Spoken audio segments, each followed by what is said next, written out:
ಸಮಸ್ತ ಕನ್ನಡಿಗರಿಗೆ ನಮಸ್ತೆ ಮಾಡ್ತಿರುವಂತ ನಾನು ನಿಮ್ಮ ಕನ್ನಡಕೋರ ಬಂದು ಇನ್ನೊಂದು ಹೊಸ ವಿಡಿಯೋ ಜೊತೆ ಒಂದು ಹೊಸ ಕನ್ಸ್ಟ್ರಕ್ಷನ್ ಇನ್ಫಾರ್ಮೇಷನ್ ಜೊತೆ ಮಡ್ ಬ್ರಿಕ್ಸ್ ಯಾವಾಗಿಂದ ನಾವು ನಮ್ಮ ಚಾನಲಲ್ಲಿ ವಿಡಿಯೋ ಸ್ಟಾರ್ಟ್ ಮಾಡಿಬಿಟ್ಟಿದ್ದೀನಿ. ಆಲ್ಮೋಸ್ಟ್ ಎಲ್ಲ ಕಡೆ ಮಡ್ ಬ್ರಿಕ್ಸ್ನ ಹೆಸರಾಗ್ತಾ ಇದೆ, ಟ್ರೆಂಡ್ ಆಗ್ತಾ ಇದೆ ಅಂತ ಹೇಳ್ಬೋದು. ಸೊ ಅದು ಕನ್ಸ್ಟ್ರಕ್ಷನ್ ಕಂಪ್ನಿಗಳು ಈ ಟ್ರೆಂಡ್ಗೆ ಹೇಗೆ ರಿಯಾಕ್ಟ್ ಮಾಡ್ತಾ ಇದ್ದಾರೆ, ಅವ್ರ ರಿಯಾಕ್ಷನ್ ಯಾವ ಥರ ಇದೆ, ಯೂಸ್ ಮಾಡ್ತಾರಾ ಇಲ್ಲ ಅಂತ ನಾನು ತಿಳ್ಕೊಬೇಕಿತ್ತು. ಅದಕ್ಕೋಸ್ಕರ ಇವತ್ತು ನಾನು ಬಂದಿರುವಂಥದ್ದು RCCಗೆ. RCC ಅವರು ಇದನ್ನು ಯೂಸ್ ಮಾಡ್ತಾ ಇದ್ದಾರಾ ಇಲ್ವಾ ತಿಳ್ಕೊಳ್ಳೋದಕ್ಕೆ ನಾನು ಹನುಮಂತ್ ಸರ್ ಜೊತೆ ಇವತ್ತು ಡಿಸ್ಕಷನ್ ಮಾಡ್ತಾ ಇದ್ದೀನಿ. ಸೊ ವೆಲ್ಕಮ್ ಅಣ್ಣ ಸರ್ನ. ಸರ್ ನಮಸ್ಕಾರ. ಸರ್ ಮಡ್ ಬ್ರಿಕ್ಸ್ ನಿಮ್ಗೆ ಮುಂಚೆ ಎಲ್ಲ ಗೊತ್ತಿತ್ತು ಸರ್? ಮಡ್ ಬ್ರಿಕ್ಸ್ ಅಂದ್ರೆ ಸರ್ ಕನ್ಸ್ಟ್ರಕ್ಷನ್ ಫೀಲ್ಡ್ ಅಲ್ಲಿ ಇದ್ದೀರಾ? ಕನ್ಸ್ಟ್ರಕ್ಷನ್ ಹೌದು ಸರ್. ಅಂದ್ರೆ ಮೊದ್ಲಿಂದನೂ ಅಂದ್ರೆ ತುಂಬಾ ಇವಾಗ ಹೊಸದಾಗಿ ಲಾಂಚ್ ಆಗಿರೋ ತರದ್ದು ಸರ್. ಮುಂಚೆ ಎಲ್ಲ ಅಷ್ಟೊಂದು ಮಡ್ ಬ್ರಿಕ್ಸ್ ಬಗ್ಗೆ ಬ್ರಿಕ್ಸ್ ಇತ್ತು, ಬರೀ ಬ್ರಿಕ್ಸ್ ಇತ್ತು, ಮಡ್ ಬ್ರಿಕ್ಸ್ ಇರ್ಲಿಲ್ಲ. ಅದೇ ಕೆಂಪಿಟಿಗೆ ಇತ್ತು, ಕೆಂಪಿಟಿಗೆ ಅದು ಬರ್ಂಟ್ ಬ್ರಿಕ್ಸ್ ಅಂತ ಅಂತೀವಿ. ಹೌದು. ಇವಾಗ ಇದು ಸ್ವಲ್ಪ ಲೇಟೆಸ್ಟ್ ವರ್ಷನ್, ಹೊಸ ಟ್ರೆಂಡ್ ಆಗ್ತಾ ಇದೆ.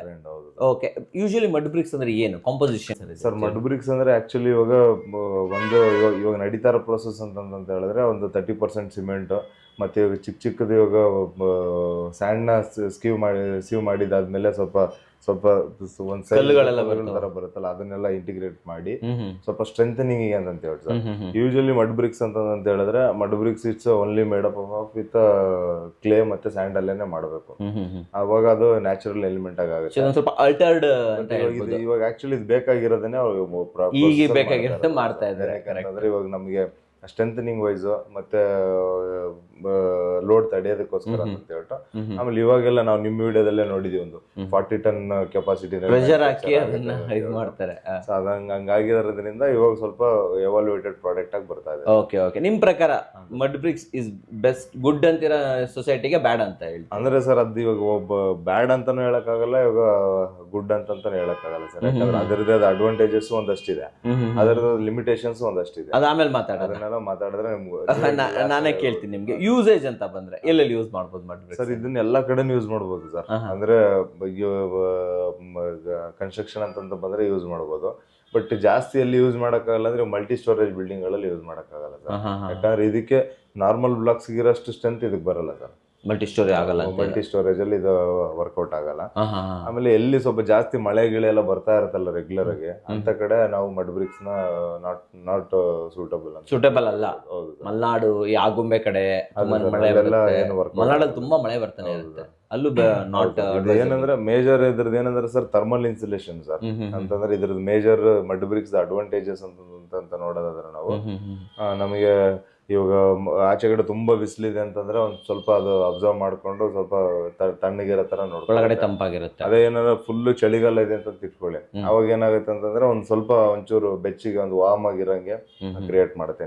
ಅದು ಬೆನಿಫಿಟ್ ನೀವು ಹೇಳ್ತೀರಾ, ಮೇಜರ್ ಅಡ್ವಾಂಟೇಜಸ್ ಇದೆ ಸರ್. ಆಮೇಲೆ ಇದು ಬಿಟ್ರೆ ಇದು ಇನ್ನೊಂದ್ ಏನಂತಂದ್ರೆ ಇನ್ನೊಂದು ಸೌಂಡ್ ಪ್ರೂಫ್ ತರಾನು ಆಕ್ಟ್ ಆಗುತ್ತೆ ಸರ್. ಏನಂದ್ರೆ ಇದು ಸ್ವಲ್ಪ ಆಚೆ ಕಡೆ ಜೋರ್ ಸೌಂಡ್ ಇತ್ತಂದ್ರೆ ಅದೆಲ್ಲ ಸ್ವಲ್ಪ ನಾಯ್ಸ್ ಅಬ್ಸರ್ವೇಷನ್ ಮಾಡ್ಕೊಳ್ಳುತ್ತೆ ಸರ್. ಇದು ಈ ಬ್ರಿಕ್ಸ್ ಅಬ್ಸರ್ವ್ ಮಾಡ್ಕೊಂಡು ಒಳಗಡೆ ಅಷ್ಟು ಜಾಸ್ತಿ ಕೇಳಿಸಲ್ಲ. ಒಳಗಡೆಯಿಂದನೂ ಆಚೆ ಜಾಸ್ತಿ ಕೇಳಲ್ಲ. ಇದೆರಡು ಮೇಜರ್ ಅಡ್ವಾಂಟೇಜಸ್. ಆಮೇಲೆ ಇನ್ನೊಂದೇನಂದ್ರೆ ಇವಾಗ ನೀವೇ ನೋಡಿದ್ರಲ್ಲ ಸರ್, ಯಾವ ಸೈಜ್ ಬೇಕಾದ್ರೂ ಮ್ಯಾನುಫ್ಯಾಕ್ಚರ್ ಮಾಡ್ಕೋಬಹುದು, ಶುದ್ಧ ಬೇಕಾದ್ರೆ ಮಾಡ್ಬೋದು, ಚಿಕ್ಕದ್ ಬೇಕಾದ್ರೆ ಮಾಡ್ಬೋದು. ಆಮೇಲೆ ನಮ್ಗೆ ಯಾವ್ದು ಲಿಮಿಟೇಷನ್ಸ್ ಇರಲ್ಲ, ನಮ್ಗೆ ಹಿಂಗೆ ಬೇಕು, ಇದು ಇಷ್ಟೇ ಸೈಜ್ ಬೇಕು ಅಂತ ಡಿಪೆಂಡ್ ರೆಡಿ ಮಾಡ್ತೀವಿ, ಅದ್ರ ಪ್ರಕಾರ ರೆಡಿ ಆಗ್ಬಿಡುತ್ತೆ ಸರ್. ಆಮೇಲೆ ಇದನ್ನ ಕಟ್ಟೋಕೆ ಪ್ರಿಕಾಷನ್ ಅಥವಾ ಪ್ರೋಸೆಸ್ ಯಾವ ತರ ಇರುತ್ತೆ ಸರ್? ಇದು ಪ್ರೋಸೆಸ್ ಅಂತಂದ್ರೆ ಸರ್, ಇವಾಗ ಮಾಮೂಲಿ ರೆಗ್ಯುಲರ್ ನಾವು ಹಿಂಗೆ ಬ್ಲಾಕ್ ಸೈಜ್ ಅಲ್ಲಿ ಬರೋದನ್ನೆಲ್ಲ ಬ್ಲಾಕ್ ವರ್ಕ್ ಹೆಂಗ್ ಮಾಡ್ತೀವಿ ಅದೇ ತರನೇ ಮಾಡ್ಕೊಂಡು ಹೋಗೋದು. ನಾರ್ಮಲ್ ಸಿಮೆಂಟ್ ಹಾಕ್ಬಿಟ್ಟು ಮಾಡ್ಕೊಂಡು ಹೋಗೋದು. ಅದೇ ಬ್ರಿಕ್ ಸೈಜ್ ಬರೋದನ್ನೆಲ್ಲ ಬ್ರಿಕ್ ವರ್ಕ್ ಬಂದಂಗೆ ಸರ್. ಬ್ರಿಕ್ ಸೈಜ್ ಬರೋದನ್ನೆಲ್ಲ ಮಾಮೂಲಿ 9 ಇಂಚ್ ಗೋಡೆಗಳು ಬರುತ್ತೆ. ಸಮ್ಟೈಮ್ಸ್ ಈಗ 12 ಇಂಚ್ ಕೂಡ ಬರ್ತಾ ಇದೆ, 12 ಇಂಚ್ ತಿಕ್ ವಾಲ್ಸ್ ಕೂಡ ಬರ್ತಾ ಇದೆ. ಸೊ ಅದ್ರ ಪ್ರಕಾರ ಬ್ರಿಕ್ ವರ್ಕ್ ನಡೆದಂಗೆ ಬ್ರಿಕ್ ವರ್ಕ್ ನಡೆಯುತ್ತೆ, ಬ್ಲಾಕ್ ವರ್ಕ್ ತರ ಹೋಗಿ ಬ್ಲಾಕ್ ವರ್ಕ್ ಹೋಗುತ್ತೆ. ಬಟ್ ಏನಾದ್ರೆ ಸ್ವಲ್ಪ ವೆಯ್ಟ್ ಸ್ವಲ್ಪ ಹೆವಿ ಇರುತ್ತೆ sir compare to other blocks ಗೆ. ಸ್ವಲ್ಪ ವೆಯ್ಟ್ ಜಾಸ್ತಿ ಇರೋದ್ರಿಂದ ಒಂಚೂರು ವರ್ಕ್ಮೆನ್ಶಿಪ್ ಸ್ಲೋ ಹೋಗ್ಬೋದು, ಸ್ಲೋ ಆಗುತ್ತೆ. ನನಗೆ ಅದ್ರ ಬಗ್ಗೆನೇ ನನ್ಗೊಂದಿಷ್ಟು ಇದಿದೆ. ಸೊ ವರ್ಕ್ ಸ್ಪೀಡ್ ಸ್ಲೋ ಆಗುತ್ತಾ ಫಾಸ್ಟ್ ಆಗುತ್ತೆ ಇದರಿಂದ? ಒಂಚೂರು ಸ್ಲೋನೇ ಅಂತಂದ್ರೆ ಸ್ಲೋನೇ ಅಂತೀರಾ? ಯಾಕೆ ಸ್ಲೋ ಆಗುತ್ತೆ ನಿಮ್ ಪ್ರಕಾರ? ಸರ್ ವೆಯ್ಟ್ ಜಾಸ್ತಿ ಇರುತ್ತೆ, ಆಮೇಲೆ ಕೆಲಸಗಾರ ಎತ್ತಕ್ಕೆ ಮಾಡಕ್ಕೆ ಅದೆಲ್ಲ ಸ್ವಲ್ಪ ಟೈಮ್ ತಗೊಳುತ್ತೆ, ಅದಕ್ಕೋಸ್ಕರ ಒಂದ್ ಸ್ವಲ್ಪ ಸ್ಲೋನೇ ಹೋಗುತ್ತೆ ಅಂತ. ಮಾಮೂಲಿ ಮೇಸ್ತ್ರಿಗಳು ಕಟ್ಬೋದಾ ಸರ್? ಮಾಮೂಲಿ ಮೇಸ್ತ್ರಿನೂ ಕಟ್ಬೋದು, ಯಾರು ಬೇಕಾದ್ರೂ ಕಟ್ಬೋದು. ಯಾಕಂದ್ರೆ ನಾರ್ಮಲ್ ಮ್ಯಾನುಫ್ಯಾಕ್ಚರಿಂಗ್ ಸೇಮ್ ನಾವು ಸಾಲಿಡ್ ಬ್ಲಾಕ್ ತರನೇ ಆಗ್ತಾ ಇದೆ. ಫಸ್ಟ್ ಬರೀ ಬ್ರಿಕ್ ತರನೇ ಅಂತಂದ್ರೆ ಇವಾಗ ಇದ್ರ ಬದಲಾಗಿ ಬರ್ಂಟ್ ಬ್ರಿಕ್ಗೆ ಹೋಗ್ಬಿಡೋಣಪ್ಪ, ಇನ್ನಷ್ಟೇನು ಚೆನ್ನಾಗಿರುತ್ತೆ ಅಂತ ಹೇಳ್ಬಿಟ್ಟು ಅನ್ಕೊಂತಾ ಇದ್ರು. ಇವಾಗ ಬ್ಲಾಕ್ ಸೈಜ್ಗೂ ಬರ್ತಾ ಇದೆ. ನಮ್ಗೆ ಮೇಜರ್ ಇದ್ದಿದ್ದೇನಂದ್ರೆ ಕಟ್ಟಕ್ ಟೈಮ್ ಆಗಲ್ಲ, ಆಮೇಲೆ ಈಗ ಇಟ್ಟಿಗೆ ಬಿಲ್ಡಿಂಗ್ ಅಂದಿದ ತಕ್ಷಣನೇ ಮೇಸ್ತ್ರಿಗಳು ಅವರು ಎಲ್ಲರೂ ಬೇಡ ಬೇಡ ಪ್ಯಾಕ್ ಸುಮ್ಮನೆ ಮತ್ತೆ ಒಂದು ಲೇಬರ್ ಜಾಸ್ತಿ ಕನ್ಸ್ಯೂಮ್ ಆಗುತ್ತೆ, ಮೆಟೀರಿಯಲ್ ಜಾಸ್ತಿ ಕನ್ಸ್ಯೂಮ್ ಆಗುತ್ತೆ ಅಂತ ಹೇಳ್ಬಿಟ್ಟು ಆಮೇಲೆ ಯಾವ ಕಂಪ್ನಿಗೆ ಹೋದ್ರೂ ರೇಟ್ ಬೇರೆ ಜಾಸ್ತಿ ಇರೋದು. ಸೊ ಇವಾಗ ಇದೊಂದು ಇಂಟಿಗ್ರೇಟ್ ಆಗಿರೋದ್ರಿಂದ same normal block solid block ಹೋದಂಗೆ ಹೋಗ್ಬೋದು. ಇಟ್ಟಿಗೆ ಬಿಲ್ಡಿಂಗ್ ಅಂದ್ರೆ ನಾವು ಮುಂಚೆ ಸ್ಟ್ರೆಂತ್ಗೆ ಇಷ್ಟಪಡ್ತಿದ್ವಿ. ಇದ್ರಲ್ಲೂ ಸ್ಟ್ರೆಂತ್ ಇದೆಯಾ ನಿಮ್ ಪ್ರಕಾರ? ಅಂದ್ರೆ ಸರ್ ಇವಾಗ ಸ್ಟ್ರೆಂತ್ ಅಂದ್ರೆ ಇವಾಗ ನಾವು ಹೇಳೋ ಪ್ರೊಸೆಸ್ ಪ್ರಕಾರ ಸಿಮೆಂಟ್ ಅದೆಲ್ಲ ಆಡ್ ಮಾಡ್ತಾ ಇರೋದ್ರಿಂದ ಸ್ವಲ್ಪ ಸ್ಟ್ರೆಂತ್ ಬರ್ತಾ ಇದೆ ನೋಡಿ. ಇಟ್ಟಿಗೆ ಬರ್ನ್ ಮಾಡ್ತಾ ಇದ್ವಿ, ಇಟ್ಟಿಗೆ ಬರ್ನ್ ಮಾಡ್ತಾ ಇದ್ವಿ, ಅದು ಸ್ಟ್ರೆಂತೇ ಬೇರೆ. ಅದು ಎಕ್ಸಲೆಂಟ್ ಸ್ಟ್ರೆಂತ್ ಸರ್, ಅದು ಬರ್ನ್ ಬ್ರಿಕ್ ಅಂತ ಹೇಳಿದ್ರೆ. ಬಟ್ ಇದನ್ನ ಬರ್ನ್ ಮಾಡಲ್ಲ, ಇದನ್ನ ಮಾಮೂಲಿ ಡೈಲ್ ಹಾಕಿ ಮಾಮೂಲಿ ಪ್ರೆಸ್ ಕಂಪ್ರೆಷನ್ ಮಾಡ್ಬಿಟ್ಟು ರೆಡಿ ಆಗೋದು ಇದು.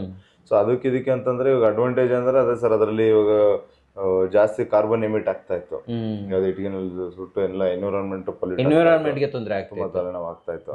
ಇದಕ್ಕೆ ಆ ತರದ ಇಟ್ಟಿಗೆ ಗೂಡಲ್ಲೆಲ್ಲ ನೋಡಿ ಹೊಗೆ ಫುಲ್ ದೊಡ್ಡ ಹೋಗ್ತಾನೆ ಇರುತ್ತೆ.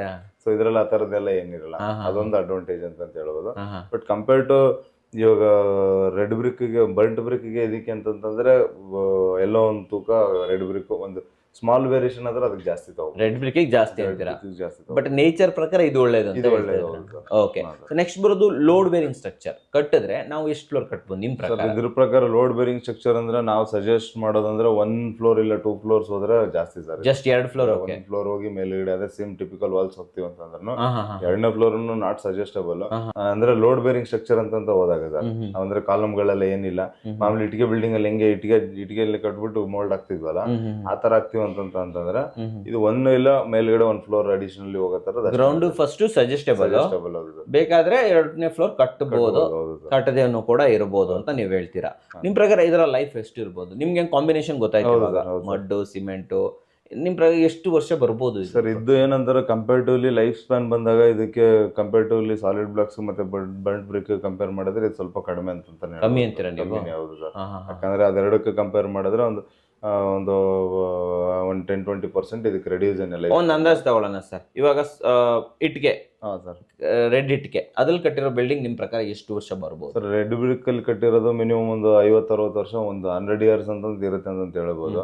ಬಟ್ ಯೂಶಲಿ ಜನರೇಷನ್ ಚೇಂಜ್ ಆಗುತ್ತೆ ಇರುತ್ತೆ, ಮತ್ತೆ ಹೊಸ ಬಿಲ್ಡಿಂಗ್ ಗಳು ಬಿಡ್ತಾರೆ ಮತ್ತೆ ಕಟ್ಕೊಂಡ್ಬಿಡ್ತಾರೆ. 50-60 ವರ್ಷ ಅಂತ ಏನು ಬಂದೇ ಬರುತ್ತೆ. ಕಾಂಕ್ರೀಟ್ ಬ್ಲಾಕ್ಸ್ ಅಲ್ಲಿ ನಿಮ್ ಪ್ರಕಾರ? ಕಾಂಕ್ರೀಟ್ ಬ್ಲಾಕ್ಸ್ ಸೇಮ್ ಬರುತ್ತೆ ಸರ್. ಅದು ಇವಾಗ ಏನು ಹೈಡ್ರಾಲಿಕ್ ಬ್ಲಾಕ್ಸ್ ಏನ್ ಬರ್ತಾ ಇದೆಯಲ್ಲ ಅಂತದನ್ನ ಯೂಸ್ ಮಾಡ್ಕೊಂಡ್ ಮಾಡೋದ್ರಿಂದ ಆಮೇಲೆ ಇವಾಗ ಸ್ವಲ್ಪ ಲೈಫ್ ಸ್ಪ್ಯಾನ್ ಕೂಡ ಜಾಸ್ತಿ ಮತ್ತೆ ಜಾಸ್ತಿ ಯಾಕೆ ಆಗ್ತಾ ಇದೆ ಅಂತಂದ್ರೆ ಇವಾಗೆಲ್ಲ ಫ್ರೇಮ್ಡ್ ಸ್ಟ್ರಕ್ಚರ್ ಇಂಟಿಗ್ರೇಟ್ ಮಾಡ್ತೀವಲ್ಲ ಸರ್, ಅದರಿಂದ ಸ್ವಲ್ಪ ಲೈಫ್ ಇದ್ರ ಮೇಲೆ ವೇಟೇ ಇರಲ್ಲ, ವೇಟೇ ಬರಲ್ಲ. ಹೌದು.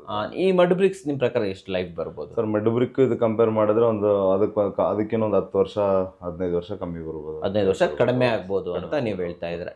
ನಿಮ್ಮ ಪ್ರಾಜೆಕ್ಟ್ ಅಲ್ಲಿ ಎಲ್ಲಾದ್ರೂ ಇದನ್ನ ಯೂಸ್ ಮಾಡಿ? ಅಂದ್ರೆ ಸರ್ ಒಂದ್ 2-3 ಪ್ರಾಜೆಕ್ಟ್ ಅಲ್ಲಿ ಯೂಸ್ ಮಾಡ್ತಾ ಇದೀವಿ ಸರ್. ನೆಲಮಂಗಲ ಹತ್ರ ಒಂದು ಪ್ರಾಜೆಕ್ಟ್ ಯೂಸ್ ಮಾಡ್ತಾ ಇದೀವಿ, ಮತ್ತೆ ಇನ್ನೊಂದ್ ಕಡೆ ನೆಲಮಂಗಲ ಹತ್ರನೇ ಇನ್ನೊಂದ್ ಸ್ವಲ್ಪ ಮುಂದೆ ಹೋದ್ರೆ ಅಲ್ಲೊಂದು ಪ್ರಾಜೆಕ್ಟ್ ಅಲ್ಲಿ ಯೂಸ್ ಮಾಡ್ತಾ ಇದೀವಿ. ಸೊ 2 ಪ್ರಾಜೆಕ್ಟ್ ಅಲ್ಲಿ ಯೂಸ್ ಮಾಡ್ತಾ ಇದೀವಿ.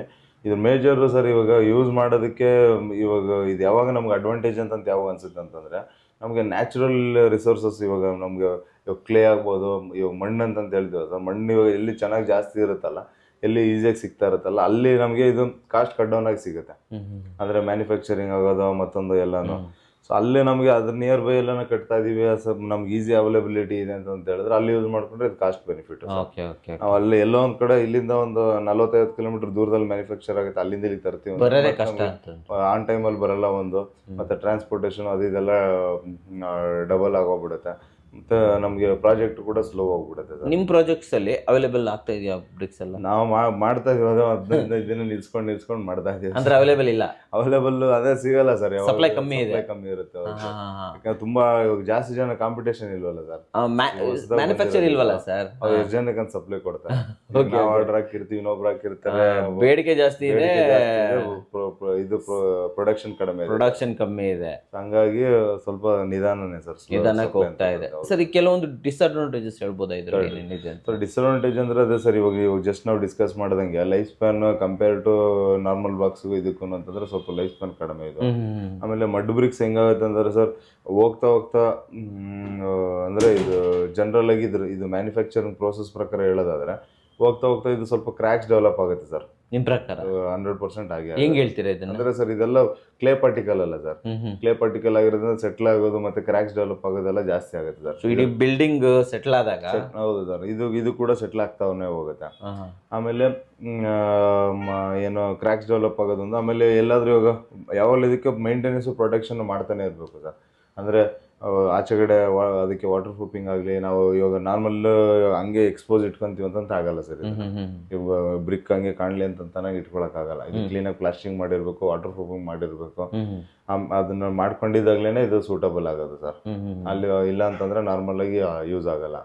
ಅಂಡ್ ಆಮೇಲೆ ಇದು ಇನ್ನೊಂದು ಏನಂತಂದ್ರೆ ಮಲ್ಟಿ ಸ್ಟೋರೇಜ್, ಇವಾಗ ನಾವು ಒಂದು G+3-4 ಕಟ್ತೀವಿ ಅಂತ ಹೇಳಿದ್ರೆ ಇವು ವರ್ಕ್ ಆಗಲ್ಲ ಸರ್, ಯೂಸ್ ಆಗಲ್ಲ ಇದು. ಆಮೇಲೆ ನಮಗೆ ಇನ್ನೊಂದು ಏನಂದ್ರೆ ಅದು ನ್ಯಾಚುರಲಿ ಸಿಗೋಂತ ಎಲಿಮೆಂಟ್ಸ್ ಆಗಿರ್ಬೇಕು. ಆಮೇಲೆ ಇದು ಎಲ್ಲ ವೆದರ್ಗೂ ಸೂಟಬಲ್ ಅಲ್ಲ ಸರ್. ಇವಾಗ ಇಲ್ಲೆಲ್ಲ ಫುಲ್ ಮಳೆ ಬರ್ತಾ ಇದೆ ಅದು ಅಂತಂದ್ರೆ ಅಲ್ಲೆಲ್ಲಾನು ಯೂಸ್ ಆಗೋದೇ ಇಲ್ಲ ಇದು. ಬೆಂಗಳೂರು ವೆದರ್ಗೆ ಅದೇ ಇಂಡಿವಿಜುವಲ್ ಹೌಸ್ ಕಟ್ಟಕ್ಕೆ ಅಂದ್ರೆ ಸಜೆಸ್ಟಬಲ್ ಸರ್. ನಾವೇನೋ 1 ಫ್ಲೋರ್ 2 ಫ್ಲೋರ್ ಕಟ್ಕೊಂತೀವಿ, ಸ್ವಲ್ಪ ನಮ್ಗೆ ಚೆನ್ನಾಗಿರೋ ತರ ಅಂತ ಹೇಳ್ಬಿಟ್ಟು ಇಂಡಿವಿಜುವಲ್ ಮನೆ ಕಟ್ಕೊಂತೀವಿ. G+3-4 ಅಲ್ಲೇ ಕಟ್ಕೊಂತೀವಿ ಅಂತ ಹೇಳಿದ್ರೆ ಇದಕ್ಕಿಂತ ನಾವು ನಾರ್ಮಲ್ ಇದಕ್ಕೂ ಕಾಸ್ಟ್ ವೈಸ್ ನಮ್ಗೆ ಏನು ಡಿಫ್ರೆನ್ಸ್ ಏನು ಬರಲ್ಲ ಸರ್. ಅದೇ ನಮ್ಗೆ ಇದು ಕಾಸ್ಟ್ ಎಕನಾಮಿ ಕಮ್ಮಿ ಯಾವಾಗ ಬರುತ್ತೆ ಅಂದ್ರೆ ನಮ್ಗೆ ಇಲ್ಲೆಲ್ಲೋ ಮ್ಯಾನುಫ್ಯಾಕ್ಚರ್ ಆಗ್ತಾ ಇದೆ, ಅಲ್ಲೇ ಅಕ್ಕಪಕ್ಕದಲ್ಲಿ ನಮ್ ಸಪ್ಲೈ 10 ಕಿಲೋಮೀಟರ್ ಒಳಗಡೆನೆ ಇದೆ ಅಂತಂದ್ರೆ ಅವಾಗ ನಮ್ಗೆ ಸ್ವಲ್ಪ ಕಾಸ್ಟ್ ಎಫಿಷಿಯನ್ಸಿ ಅನ್ಸುತ್ತೆ. ಸೊ ಬೆಂಗಳೂರಿಗೆಲ್ಲ ಇದೇನು ಕಾಸ್ಟ್ ಎಫಿಷಿಯಂಟ್ ಆಗಿ ಸಿಗ್ತಾ ಇಲ್ಲ ಸರ್. ಸೊ ಎಲ್ಲ ಟ್ರಾನ್ಸ್ಪೋರ್ಟ್ ಅದು ಅಂತ ಹೇಳ್ಬಿಟ್ಟು ತಲೆನೋವಾಗೋದ್ರಿಂದ ಸೊ ನಮಗೆ ಕಾಸ್ಟ್ ವೈಸ್ ಸೇಮ್ ಬರುತ್ತೆ, ಬಟ್ ಬಿಲ್ಡಿಂಗ್ ಲೈಫ್ ಸ್ಪ್ಯಾನ್ ಜಾಸ್ತಿ ಬರುತ್ತೆ ನಾರ್ಮಲ್ ಸಾಲಿಡ್ ಬ್ಲಾಕ್ಸ್ ಕಂಪೇರ್ ಇದಕ್ಕೆ ಮಡ್ ಬ್ರಿಕ್ಸ್ಗೂ ಸಾಲಿಡ್ ಬ್ಲಾಕ್ಸ್ ಕಂಪೇರ್ ಮಾಡಿದ್ರೆ. ಅವಾಗ ನಮಗೆ G+3-4 ರೆಂಟ್ ಮನೆಗಳು ಅದೆಲ್ಲ ಕಟ್ತಾ ಇರ್ತೀವಿ, ಅಲ್ಲೆಲ್ಲ ಮಡ್ ಬ್ರಿಕ್ ಇಂಟಿಗ್ರೇಟ್ ಮಾಡ್ಕೊಂಡ್ರೆ ಅದು ವರ್ಕೌಟ್ ಆಗಲ್ಲ ಸರ್. ಏನಾರ ನಾವು ಒಂದು ಆರ್ಕಿಟೆಕ್ಚರಲ್ ಬಿಲ್ಡಿಂಗ್ ಮಾಡ್ತೀವಿ, ಒಂದು ಟ್ರೆಡಿಷನಲ್ ಲುಕ್ ಅಂತ ಮಾಡ್ಕೊಂತೀವಿ ಅಂತಂದ್ರೆ ಇಕೋ ಫ್ರೆಂಡ್ಲಿ ಮಾಡ್ತೀವಿ ಅಂತ ಹೇಳಿದ್ರೆ ಅಲ್ಲಿ ಇದು ಮೇಜರ್ ಯೂಸ್ ಸರ್. ಅದ್ರ ಬದಲು ನಾವು ಪೊರತರಂ ಬ್ಲಾಕ್ಸ್ ಯೂಸ್ ಮಾಡ್ಬಿಡ್ಬೋದು. ಪೊರತರಂ ಯೂಸ್ ಮಾಡಿದ್ರೆ ಇನ್ನೂ ಡಬಲ್ ಬೆನಿಫಿಟ್ ಸರ್. ಏನಂತಂದ್ರೆ ನಮಗೆ ಎಕ್ಸ್ಪೋಸ್ ಕೂಡ ಹಂಗೆ ಇಟ್ಕೋಬಹುದು, ಚೆನ್ನಾಗಿ ಕಾಣುತ್ತೆ. ಅಲ್ಲಿ ಇದ್ರ ಮಡ್ ಬ್ರಿಕ್ ಅಲ್ಲಿ ಇನ್ನೊಂದು ಅಡ್ವಾಂಟೇಜ್ ಏನಂದ್ರೆ ಸರ್, ಇದು ಎಲ್ಲ ನ್ಯಾಚುರಲ್ ಎಲಿಮೆಂಟ್ ಇಂದಾನೆ ರೆಡಿ ಆಗಿರುತ್ತಲ್ಲ. ನೋಡಿ ಸಿಮೆಂಟ್ ವೇಸ್ಟೇಜ್ ಅದು ಇದೆಲ್ಲಾನು ತಗೊಂಡ್ ಮಣ್ಣಿಗೆ ಹಾಕಿದ್ರೆ ಅದು ಮತ್ತೆ ಅದು ಕಾರ್ಬನ್ ಇಮಿಟ್ ಮಾಡ್ತಾ ಇರುತ್ತೆ. ಇವಾಗ ಸಿಮೆಂಟನ್ನು ಕೂಡ ಕ್ಯೂರಿಂಗ್ ಅದಾಗ್ಬೇಕಾರೆಲ್ಲ ಕಾರ್ಬನ್ ಎಮಿಟ್ ಮಾಡ್ತಾ ಇರುತ್ತೆ. ಬಟ್ ಇದೆಲ್ಲ ಅದೇನು ಮಾಡಲ್ಲ, ಎನ್ವಿರಾನ್ಮೆಂಟಿಗೆ ಸ್ವಲ್ಪ ಒಳ್ಳೇದಿದು. ಆಮೇಲೆ ಇವಾಗ ಡೆಮೊಲಿಷನ್ ಮಾಡಿದ್ವಿ, ಆ ವೇಸ್ಟ್ನೆಲ್ಲ ಮನೆ ಅಲ್ಲೇನೆ ತುಂಬಿದ್ವಿ ಅಂತಂದ್ರೆ ಏನಾಗಲ್ಲ, ಅದು ಸಾಯಿಲ್ ಒಳಗಡೆ ಮತ್ತೆ ಸಾಯಿಲ್ ಆಗ್ಬಿಡುತ್ತೆ. ಸೊ ಅದು ಹಂಗಾಗಿ ವೇಸ್ಟೇಜ್ ಏನು ಮತ್ತೆ ರೀಯೂಸಬಲ್ ಮೆಟೀರಿಯಲ್ ಅಂತ ಹೇಳ್ಬೋದು. ಬಟ್ ನೀವ್ ಹೇಳ್ತಿರೋದು ಸಪ್ಲೈ ಇದ್ರೆ ಒಳ್ಳೇದು. ಆಮೇಲೆ ಇನ್ನೊಂದೇನಂದ್ರೆ ಸರ್, ಇವಾಗ ನಮ್ಗಿಲ್ಲ ಮಡ್ ಬ್ರಿಕ್ ಯೂಸ್ ಮಾಡ್ಬೇಕು ನಾವು, ಬಟ್ G+3 ಕಟ್ಬೇಕು ನಾವು ಅಂತ ಹೇಳಿದ್ರೆ ಅವಾಗ ನಾವು ಆಸ್ ಯೂಶುವಲ್ ನಾವೆಲ್ಲ ಪಿರಮಿಡ್ ಸ್ಟ್ರಕ್ಚರ್ ಮಾಡ್ತೀವಲ್ಲ ಸರ್. ಪಿರಮಿಡ್ ಸ್ಟ್ರಕ್ಚರ್ ಮಾಡ್ಕೊಂಡು ಹೋಗಿ ಆಮೇಲೆ ಅದಕ್ಕೆ ಕ್ಲೀನ್ ಆಗಿ ಪ್ಲಾಸ್ಟಿಂಗ್ ಎಲ್ಲ ಮಾಡ್ಕೊಂಡು ಮಡ್ ಬ್ರಿಕ್ಸ್ ಕಂಪಲ್ಸರಿ ಪ್ಲಾಸ್ಟಿಂಗ್ ಬೇಕೇ ಬೇಕು ಸರ್. ಮತ್ತೆ ಮ್ಯಾನುಫ್ಯಾಕ್ಚರರ್ ಅಷ್ಟೊಂದು ಬೇಡ ಅಂತ ಇಲ್ಲ ಸರ್, ಹಂಗಾಗಲ್ಲ. ಯಾಕಂದ್ರೆ ಮಳೆಗದ ಏನಾಗುತ್ತೆ ಗೊತ್ತಾ ಸರ್, ಇವಾಗ ಮಳೆ ಹೊಡಿತಾ ಇತ್ತು ಅಂತ ಹೇಳಿದ್ರೆ ಅದು ಲೇಯರ್ ಬೈ ಲೇಯರ್ ಹೋಗ್ಬಿಡುತ್ತೆ, ಅದು ಕರ್ಗಕ್ ಸ್ಟಾರ್ಟ್ ಆಗತ್ತೆ. ಅದು ಜಾಸ್ತಿ ತಡೆಯಲ್ಲ ಸರ್. ಮಣ್ಣಲ್ಲೇ ಆಗಿರುತ್ತಲ್ಲ ಸರ್. ಮ್ಯಾನುಫ್ಯಾಕ್ಚರರ್ ಏನಂತಂದ್ರೆ ಪ್ಲಾಸ್ಟಿಂಗ್ ಮಾಡಿ ಏನ್ ಬೇಡ ಅಂತ ಹೇಳ್ತಾರೆ. ಅಟ್ಲೀಸ್ಟ್ ನಾವು ಒಳಗಡೆ ಸೈಡ್ ಇಟ್ಕೊಂಡ್ರೆ ಇಟ್ಕೋಬಹುದು, ಬಟ್ ಔಟ್ ಸೈಡ್ ಪ್ಲಾಸ್ಟಿಂಗ್ ಬೇಕೇ ಬೇಕು ಕಂಪಲ್ಸರಿ ಬೇಕೇ ಬೇಕು. ಅದಕ್ಕೇನೆ ನಾವು ಇದನ್ನ ಸ್ವಲ್ಪ ಜಾಸ್ತಿ ಯೂಸ್ ಮಾಡ್ತಾ ಇಲ್ಲ ಸರ್. ಯಾಕಂದ್ರೆ ಎಲ್ಲ ಬಂದು ಮತ್ತೆ ಅಲ್ಲಿಗೆ ಬರುತ್ತೆ, ಏನೂ ಆಗಲ್ಲ, ತಿರುಗಿ ಮತ್ತೆ ವಾಪಸ್ ಅಲ್ಲೇ ಬರುತ್ತೆ. ಅದಕ್ಕೋಸ್ಕರನೇ ಸ್ವಲ್ಪ ಏನಂದ್ರೆ ಈ ತೊಟ್ಟಿ ಮನೆ ಎಲ್ಲ ಕಟ್ತೀವಿ ಅಂತ ಇಟ್ಕೊಳ್ಳಿ, ಅಂತದಕ್ಕೆಲ್ಲ ತುಂಬಾ ಲಾಸ್. ನೀವು ಹೇಳ್ತಿರೋದು ಎಸ್ಥೆಟಿಕ್ ಲುಕ್ಗೆ ಮಾತ್ರ. ಎಕಾನಮಿಕಲಿ ಏನು ನಾರ್ಮಲ್ ರೇಟ್ಗೆನೆ ಸಾಲಿಡ್ ಬ್ಲಾಕ್ ರೇಟ್ಗೆನೆ ಬರ್ತಾ ಇದೆ. ಹೌದು. ಆಮೇಲೆ ನಮ್ಗೀಗ ಚಾಲೆಂಜಸ್ ಜಾಸ್ತಿ ಬರುತ್ತಲ್ಲ ಸರ್. ಚಾಲೆಂಜಸ್ ಜಾಸ್ತಿ, ಕಾಂಟ್ರಾಕ್ಟರ್ ಒಪ್ಪಲ್ಲ. ಆಮೇಲೆ ಟ್ರಾನ್ಸ್ಪೋರ್ಟೇಷನ್ ಜಾಸ್ತಿ ಇದೆ. ಆಮೇಲೆ ಬ್ಲಾಕ್ಸ್ ಅಲ್ಲಿ ಡ್ಯಾಮೇಜಸ್ ಬಂತಂತ ಇಟ್ಕೊಳ್ಳಿ, ಅವ್ನು ಬೈದ್ರೆ ಮತ್ತೆ ಹೊಸ ಲೋಡ್ ಕಳಿಸ್ತಾನೆ. ಇವ್ ಬಂದಿರೋದನ್ನೇ ಕಟ್ಟಬೇಕು, ಏನೋ ಮ್ಯಾನೇಜ್ ಮಾಡ್ಕೊಂಡು. ವೇಸ್ಟೇಜ್ ಜಾಸ್ತಿ ದೂರದಿಂದ ಟ್ರಾನ್ಸ್ಪೋರ್ಟ್ ಮಾಡಿದಾಗ ಟ್ರಾನ್ಸ್ಪೋರ್ಟ್ ಬ್ರೇಕೇಜಸ್ ಬರುತ್ತೆ. ಆಮೇಲೆ ಎಡ್ಜಸ್ ಎಲ್ಲ ಹೋಗ್ಬಿಡುತ್ತೆ. ನಮ್ಗೆ ಅದು ನಂಬರ್ ಆಫ್ ಸಪ್ಲೈಯರ್ಸ್ ಜಾಸ್ತಿ ಇದಾರೆ ಅಂತಂದ್ರೆ ಕಾಂಪಿಟೇಷನ್ ಕ್ರಿಯೇಟ್ ಆಗುತ್ತೆ. ಇವಾಗ ಏನಾಗುತ್ತೆ, ಅವ್ರಿಗೆ ಇರೋ ಡಿಮ್ಯಾಂಡ್ ಕಳ್ಸಿದ್ರೆ ಸಾಕಾಗಿರುತ್ತೆ. ಕಳ್ಸಿದಾದ್ಮೇಲೆ ಅವ್ರಿಗೇನು ಅದು ಚೆನ್ನಾಗ್ ಬಂದಿಲ್ಲ ಇದು ಚೆನ್ನಾಗ್ ಬಂದಿಲ್ಲ ಅಂತಂದ್ರೆ ಅವ್ರಿಗೂ ಬಂದು ನೋಡೋಷ್ಟು ಕೊಡೋದು ಕೊಡಲ್ಲ. ಆಮೇಲೆ ಏನೋ ನೀನ್ ಇಷ್ಟ ಆದ್ರೆ ತಗೊಳಪ್ಪ, ಇಲ್ಲ ನಾನು ಬೇರೆಯವ್ರಿಗೆ ಯಾರು ಕೊಡ್ತೀನಿ ಕೊಡು, ನಾನು ಮಾಡೋದು ಹೆಂಗೆ ಅಂತ. ಒಂಥರ ಎಲೆಕ್ಟ್ರಿಕಲ್ ವೆಹಿಕಲ್ ಇದ್ದಂಗೆ. ಹೌದು ಸರ್, ಇನ್ನ ಮ್ಯಾನುಫ್ಯಾಕ್ಚರರ್ ಬರ್ಬೇಕು, ಇನ್ನ ಜಾಸ್ತಿ ಜನ ಸಪ್ಲೈ ಚೆನ್ನಾಗ್ ಆಗ್ಬೇಕು, ಕ್ವಾಲಿಟಿ ಚೆನ್ನಾಗ್ ಆಗ್ಬೇಕು. ಸೊ ವೇಟ್ ಮಾಡ್ಬೇಕು ನೀವು, ವೇಟ್ ಮಾಡ್ಬೇಕು. ಹೌದು ಸರ್, ಇವಾಗಿನ್ಕಿಂತ ಫ್ಯೂಚರ್ ಅಲ್ಲಿ ಬೆಸ್ಟ್. ಫ್ಯೂಚರ್ ಅದೇ ಒಂದು ನಂದು ಅದೇ ನಾವು ಲಾಸ್ಟ್ ವಿಡಿಯೋದಲ್ಲೂ ಮಾತಾಡೋದ್ವಲ್ಲ ಸರ್, ನೆಕ್ಸ್ಟ್ ಟ್ರೆಂಡ್ ಹೋಗ್ತಾ ಇರೋದೇನೆ ಇವಾಗ ಎಲ್ಲರೂ ಎನ್ವಿರಾನ್ಮೆಂಟ್ ಫ್ರೆಂಡ್ಲಿ ಹೋಗ್ತಾ ಇದ್ದಾರೆ. ಯಾಕಂದ್ರೆ ಆಮೇಲೆ ನಾವು ಕೂಡ ಅದನ್ನೆಲ್ಲ ಇವಾಗ ಮೊನ್ನೆ ಒಂದಷ್ಟು ಎಲಿಮೆಂಟ್ಸ್ ಎಲ್ಲ ಪ್ಲಾನ್ ಮಾಡಿದೀವಿ ಸರ್. ಅಂದ್ರೆ ಟೆರೆಸ್ ಪೇಂಟಿಂಗ್ ಆಗ್ಬೋದು, ಮತ್ತೆ ಎಕ್ಸ್ಟರ್ನಲ್ ಪ್ಲಾಸ್ಟಿಂಗ್ ಅಲ್ಲಿ ಒಂದು ಹೊಸ ಕೆಮಿಕಲ್ಸ್ ಇದೆಲ್ಲ ರೆಡಿ ಆಗಿದೆ. ಅವನ್ನೆಲ್ಲನೂ ಯೂಸ್ ಮಾಡ್ಕೊಂಡು ಸ್ವಲ್ಪ ಕೂಲ್ನೆಸ್, ಯಾಕಂದ್ರೆ ಬ್ರಿಕ್ಗೆ ರೆಡ್ ಬ್ರಿಕ್ಗೆ ಸ್ವಲ್ಪ ಕೂಲ್ನೆಸ್ ಇರ್ತಾ ಇತ್ತು ಅಂತ ನಮ್ಗೊಂದು ಅಸಂಪ್ಷನ್ ಇದ್ದೇ ಇದೆ. ಸೊ ಆ ಅಸಂಪ್ಷನ್ ನಾವು ಎಷ್ಟು ದಿನ ಆದ್ರೂ ನಮ್ಮ ತಲೆಯಿಂದ ಹೋಗಲ್ಲ. ನಾವು ನಾರ್ಮಲ್ ಜನಗಳು ನಾವು ಮನೆ ಕಟ್ತೀವಿ ಅಂತಂದ್ರೆ, ಸೊ ಆ ಕೂಲ್ನೆಸ್ ಕ್ರಿಯೇಟ್ ಮಾಡೋದಕ್ಕೆ ಎಲ್ಲ ಪೇಂಟಿಂಗ್ಸ್ ಹೊಸದಾಗಿ ಅಪ್ಡೇಟೆಡ್ ಪೇಂಟಿಂಗ್ಸ್ ಬಂದಿದೆ. ಸೊ ಅವು ಆಗ್ಬೋದು. ಮತ್ತು ಟಫನ್ ಗ್ಲಾಸು ನಾವು ಮೇಲೆ ಲಾಸ್ಟ್ ವೀಡಿಯೋದಲ್ಲಿ ಮಾತಾಡೋದಂಗೆ ಮೇಲ್ಗಡೆ ಸ್ಕೈಲೈಟ್ ಗ್ಲಾಸ್ ರೆಡ್ಯೂಸ್ ಮಾಡೋದಕ್ಕೆ ನಾವು ಎಷ್ಟೊಂದು ಕಡೆ ಏನು ಮಾಡ್ತಾ ಇದ್ವಿ ಅಂದರೆ ಒಂದು ಸ್ವಲ್ಪ ಲಿಮಿಟೇಷನಲ್ಲಿ ಯೂಸ್ ಮಾಡ್ತಾ ಇದ್ವಿ. ಅಂದರೆ ದೊಡ್ಡ ದೊಡ್ಡ ಗ್ಲಾಸ್ ಕೊಟ್ಟರೆ ಲಕ್ಸುರಿ ಬರುತ್ತೆ ಅಂತಂತ ಗೊತ್ತಾದ್ರೂ ಅಲ್ಲಿ ಮತ್ತೆ ಬಿಸಿಲು ರೇಡಿಯೇಷನ್ನು ಮತ್ತು ಹೀಟು ಅದೆಲ್ಲ ಕಾರಣವಾಗುತ್ತೆ ಅಂತ ಹೇಳ್ಬಿಟ್ಟು ನಾವು ಏನು ಮಾಡ್ತಿದ್ವಿ, ಗ್ಲಾಸ್ ಏರಿಯಾನ ಕಡಿಮೆ ಮಾಡ್ತಾ ಇದ್ವಿ. ಅಲ್ಲಿ ಇನ್ನೊಂದು ಸರ್ ಮಡ್ಬಿರ್ಗ್ದು ಇನ್ನೊಂದು ಅಡ್ವಾಂಟೇಜ್ ಏನಿದೆ ಅಂತ ಹೇಳಿದ್ರೆ, ನಮಗೆ ಇವಾಗ ನೋಡಿ ಕೂಲ್ನೆಸ್ಸು ಮತ್ತು ಹೀಟ್ ಮಾಡೋದಕ್ಕೆ ಅಂತ ಎ ಸಿ ಯೂಸ್ ಮಾಡ್ತೀವಿ, ಅದೆಲ್ಲ ಯೂಸ್ ಮಾಡ್ತೀವಿ ಅಂತ ಇಟ್ಕೊಳ್ಳಿ. ಇವಾಗ ವೆದರ್ಗೆ ತಕ್ಕನಂಗೆ ಇವಾಗ ಜಾಸ್ತಿ ಎನರ್ಜಿ ಏನು ಬೇಕಾಗಲ್ಲ ಸರ್. ಅಂದರೆ ಇವಾಗ ನೋಡಿ ನಾರ್ಮಲ್ ಸಾಲಿಡ್ ಬ್ಲಾಕ್ ಬಿಲ್ಡಿಂಗಿಗಾದರೆ ಎ ಸಿ ನಾವು ಹಾಕಿ ಒಂದು ಅರ್ಧ ಗಂಟೆ 1 hour ಕೂಲ್ ಆಗುತ್ತೆ ಅಂತ ಇಟ್ಕೊಳ್ಳಿ. ಈ ಮಡ್ ಬ್ಲಾಕ್ಸ್ ಅಲ್ಲಿ ಬೇಗನೆ ಕೂಲ್ ಆಗಿಬಿಡುತ್ತೆ. ಅಂದ್ರೆ ಅದೊಂದು ಎನರ್ಜಿ ಸೇವಿಂಗ್ ಆಗುತ್ತೆ. ಕರೆಂಟ್ ಆಗಲಿ ಮತ್ತೆ ವೆಂಟಿಲೇಷನ್ಸ್ ಆಗಲಿ ಅದೊಂದು ಮೇಜರ್ ಅಡ್ವಾಂಟೇಜ್ ಆಗಿರುತ್ತೆ. ಓಕೆ. ಸೊ ಹಾಗೆ ನೀವು ಸ್ಕೈಲೈಟ್ ಬಗ್ಗೆ ಹೇಳ್ತಾ ಇದ್ರೆ ಅದಕ್ಕೂ ಒಂದು ಪೇಂಟ್ ಬಂದಿದೆ. ಸ್ಕೈಲೈಟ್ಗೂ ಪೇಂಟ್ ಬಂದ್ಬಿಟ್ಟಿದೆ. ಆಮೇಲೆ ಅದಾದ್ಮೇಲೆ ಇವಾಗ ನಮ್ಗೆ ಕಂಪ್ಲೀಟ್ ಟೆರೆಸ್ಗೆ ಕೂಡ ಆ ಪೇಂಟ್ ಬಂದ್ಬಿಟ್ಟಿದೆ. ಸೊ ಅದನ್ನೆಲ್ಲ ಇವಾಗ ನಾವು ಇಂಟಿಗ್ರೇಟ್ ಮಾಡ್ಕೋಬಹುದು. ಯಾಕಂದ್ರೆ ಅದನ್ನ ನಾವು ಸ್ವಲ್ಪ ಕಸ್ಟಮರ್ಗೆಲ್ಲ ಎಜುಕೇಟ್ ಮಾಡಿ ಪ್ರತಿಯೊಂದು. ಆಮೇಲೆ ವಾಟರ್ ಪ್ರೂಫಿಂಗ್ ಬರ್ತಾ ಇದೆ. ಸೊ ನನ್ನ ಪ್ರಕಾರ ಇವಾಗ ಕಮಿಂಗ್ ಡೇಸ್ ಅಲ್ಲಿ ಏನಾಗುತ್ತೆ ಅಂದ್ರೆ ಸರ್, ಬಿಲ್ಡಿಂಗ್ ಲೈಫ್ ಸ್ಪ್ಯಾನ್ ಕೂಡ ಇನ್ಕ್ರೀಸ್ ಮಾಡೋದಕ್ಕೆ ಏನೇನು ಮೆಟೀರಿಯಲ್ಸ್ ಬೇಕಲ್ಲ. ಇವಾಗ ಬ್ಲಾಕ್ಸ್ ನೋಡ್ಬೋದು. ಫಸ್ಟ್ ಸಾಲಿಡ್ ಬ್ಲಾಕ್ ಬಂದಿದ ತಕ್ಷಣನೇ ಫಸ್ಟ್ ಆಲೋ ಬ್ಲಾಕ್ಸ್ ಇತ್ತು. ಅದಾದ್ಮೇಲೆ ಅದಕ್ಕೆ ವರ್ಷನ್ ಆಗಿ ಸಾಲಿಡ್ ಬ್ಲಾಕ್ಸ್ ಬಂತು. ಸಾಲಿಡ್ ಬ್ಲಾಕ್ಸ್ ಆದ್ಮೇಲೆ ಇವಾಗ ಹೈಡ್ರೋಲಿಕ್ ಬ್ಲಾಕ್ಸ್ ಬಂದಿದೆ. ಇವಾಗ ಹೈಡ್ರೋಲಿಕ್ ಬ್ಲಾಕ್ಸ್ ಅಂತೂ ಇವಾಗ ನೆಕ್ಸ್ಟ್ ಲೆವೆಲ್ ಅಲ್ಲಿ ಇದೆ ಸರ್.